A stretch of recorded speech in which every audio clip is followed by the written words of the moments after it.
And some of you may even ask, can Democrats do anything? And what are the Democrats going to do? I can't tell you what they're going to do, but I can definitely tell you what they need to do. The first thing they should do is sue Mitch McConnell. Yes, sue him. In 2016, Mitch McConnell did not find it appropriate to confirm judges during an election, a primary election, as you heard already. So of course, he doesn't think there should be a confirmation during the general election, right?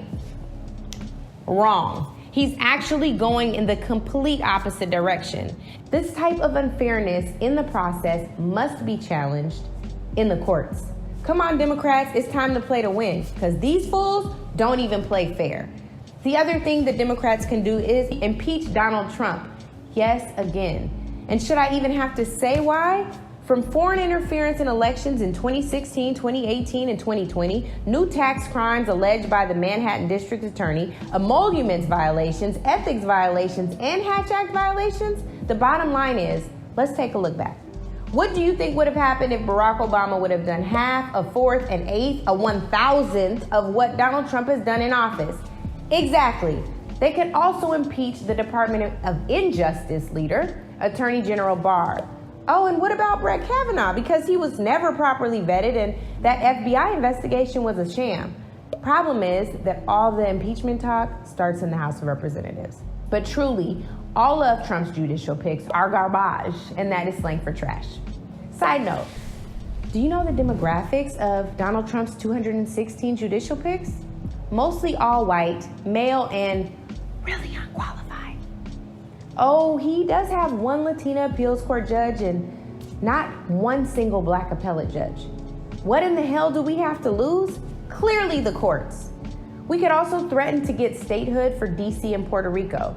The House already passed a bill in favor of DC statehood in June, and there are more than 700,000 Americans in DC. There are more than 3 million in Puerto Rico. No Senate representation, no vote on the House floor, and this should not even be a partisan threat. But it is, and we know exactly why. Just look at the demographics.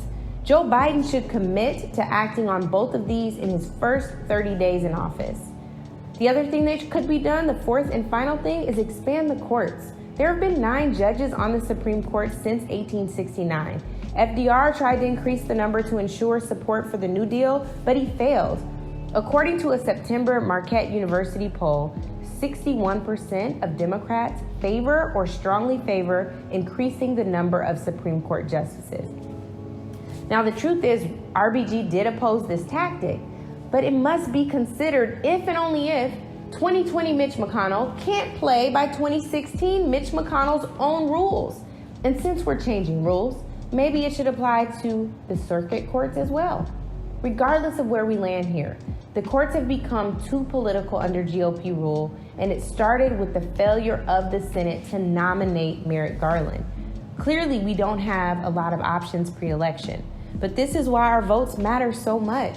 It's not just democracy that's at stake. It's every civil and human rights advancement made in modern history and solidified by the Supreme Court that's at stake. Elections have consequences.